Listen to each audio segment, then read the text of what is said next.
She felt completely powerless and desperate. When the doorbell rang in the early hours of the morning, the vulnerable mother hesitated as she stood behind the door in her nightwear before gingerly opening it a crack. The police officer was back. She had already turned him away once, but this time he was adamant that she take him up on his late-night offer.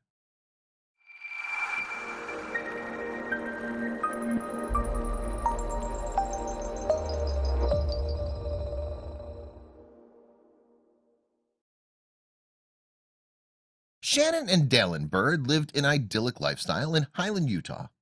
Dallin often took long business trips, but Shannon worked from home as a social media influencer. And as a five-time mother, she rarely had issues with running the household by herself. But this time she was completely exposed, and with no one to help her protect her family. One evening, Dylan was called away to a meeting in Las Vegas. Everything at the house went just like any other night. Shannon had put the children to sleep, including newborn London, and was getting ready for bed herself. But at around midnight, Shannon jumped when she heard the baby screaming in the other room. She rushed into the nursery to see what the matter was.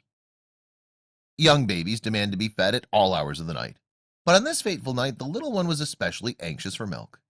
Shannon had been in this situation hundreds of times before, so she settled in to breastfeed London. But as the baby continued to scream, the suddenly panicked mother realized something was very wrong. For the first time as a mother, Shannon was completely dry and couldn't feed the starving baby. As the baby screamed louder, the frantic mother fumbled through the cupboards in her kitchen looking for a can of formula. But there was nothing there and no one to help. On top of that, with her older son in crutches after an accident, she couldn't leave the house. Shannon's anxiety was through the roof. She picked up the phone and dialed.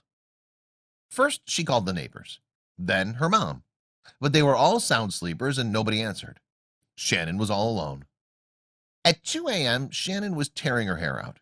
It seemed drastic, but there was really no other option. She called 911 and spoke to the Lone Peak Police Department, but she had no idea how the officer en route was about to treat her. While the dispatcher had never heard of a 911 call like this before, there was one officer who was keen to go out to the vulnerable woman. Officer Brett Wagstaff stopped off at a supermarket to pick up some milk for the social media star and strode up to the door. Shannon opened the door a crack with tears streaming down her face. Shannon was in an impossible situation. She'd called 911 out of desperation, but now she was standing there in her nightwear in the dead of the night with a strange man at the door. The dispatch woman on the phone was very understanding. She was alone and scared and needed someone to talk to, but she hadn't expected a man to suddenly appear on her doorstep. Shannon quickly took the milk, it wouldn't have been suitable for the baby anyway, and sent the midnight caller away. Shannon was already losing her mind, stressing about how she was going to feed her baby, and now she'd made the situation 10 times worse by inviting a strange man to the house when her husband was away. How did he get here so fast with the milk? Did he know her from social media? But before she knew it, she heard another soft knock on the door. The cop was back. The cop had returned with the correct baby formula for the crying child. A father himself, he was sympathetic to Shannon's plight, and after realizing how young the child was, went back out to get her what she needed.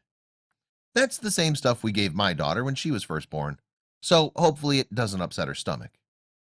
Taken by surprise, Shannon was keen to make it up to him. Shannon insisted the police officer take some money to repay him for the life-saving formula and his efforts, but he refused, even though he'd paid for it out of his own pocket. A spokesman for the Lone Peak Police Department wasn't surprised by the officer's actions. It's always been about protect and serve, he said. This is part of the serve. But not everyone agrees with the police. After the Lone Peak Police Department shared the heartwarming story on their Facebook page, one disgruntled resident felt this was an abuse of the emergency services. I'm a single mom of 4 kids, and I cannot tell you how many times I've had to get all my kids in the car to get something important for just one kid. She obviously wasn't that desperate, or she would have done what she had to do, period. Was Shannon right to call 911 for this?